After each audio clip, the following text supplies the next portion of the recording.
The first two questions in this lab both come from Beyond the Numbers 2.2 in the workbook. Exhibit 1, question 2 is at the bottom of page 131. Exhibit 2, question 2 is at the bottom of page 132. Each of them will be worth 1 point, and you answer both of them the same way. Essentially, the way that you answer them is to use the interval. We're about to go through an example to try to illustrate what I mean by that. In this example, we have a confidence interval for mu toward the top of the screen, where mu is the mean amount spent per day by all families of 4 vacationing in Niagara Falls. And then we want to answer this question that's about halfway down the screen. The way that you answer questions like that is to use the entire interval. So is it reasonable to conclude that mu is greater than 250? Well, if you look at that interval, the lower endpoint is 254.84, which is bigger than 250, so it looks like the answer should be yes. So yes, because the entire confidence interval is above $250. Or, to have a different question where essentially you use the same idea, is it reasonable to conclude that mu is less than 275? Again, use the entire interval. And part of that interval is above 275, so the answer should be no. In order to say yes here, you need the entire interval to be less than 275. So there's the answer, no, since part of the confidence interval is above 275. If the right endpoint had been 274.36, then we'd be okay. The whole thing's less than 275, and then it's a yes. But here, part of the interval is above 275, which is why this doesn't work. In general, what a confidence interval will give you, assuming that you have a sample that's representative of the population, is a range of plausible values for the parameter. So here, 275 is plausible, so effectively we can't throw it out. That's essentially what's going on here. In the workbook questions, essentially you would need to argue against the idea of 50% being plausible. You use the confidence interval and you should get there. Your answer will kind of look like this, where it would be a no because this is the number that's being asked about, the 50%, and this is the interval, and you just have to make that comparison. On page 132 at the bottom, it's a similar idea. That one is actually very similar to what's on the screen right now. But it's that same idea, use the interval, and since it's a majority, again, you're kind of dealing with 50%. If the 50% is inside the interval, you've got a problem. In order for that headline to make sense, you'd want the entire interval to be above 50%. So that's kind of the logic that you would use there.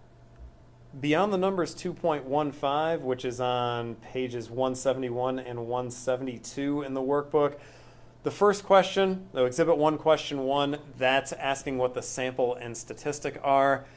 That's worth 1.5 points, 1 for the sample, a half for the statistic, because that's easy, that's just a number. Question 2 is asking for the population and the parameter.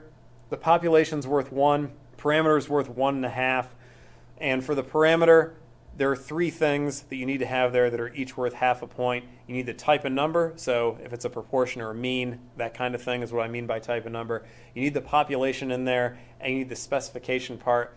Look at the notes for section 3.2 if you're not sure what I mean by that. That's where that stuff is.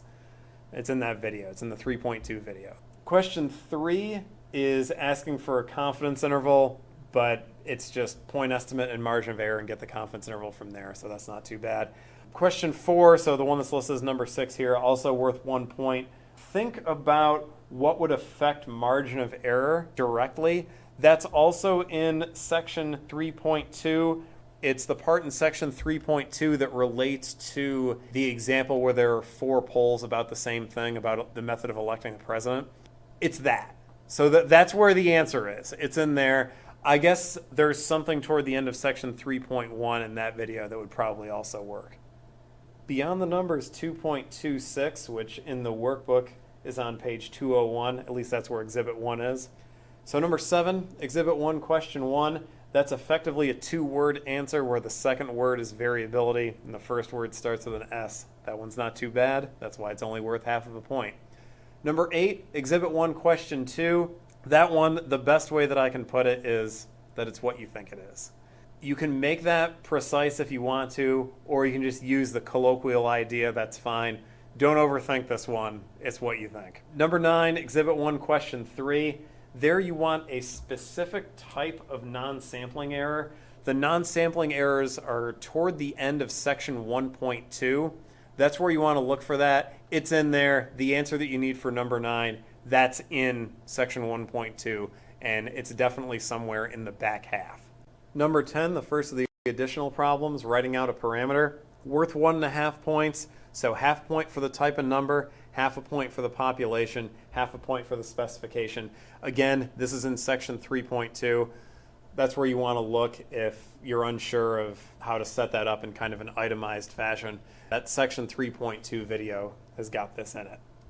Number 11, the second additional problem. It has the confidence interval given already, and then you have to give an interpretation of it. You need 3 things for the interpretation: the confidence level, the interval itself, and then the parameter. This is another thing that's in section 3.2. You probably want to watch that video. It's in there. To get the 2.5 points, it's half a point for the confidence level, half a point for the interval endpoints that are typically at the end of the interpretation statement, and then 1.5 for the parameter, since that contains 3 pieces itself. Number 12, the third and last additional problem. There's an interpretation there that has a couple of things wrong with it. It includes a word that shouldn't be there, and there's a word that should be there that's missing.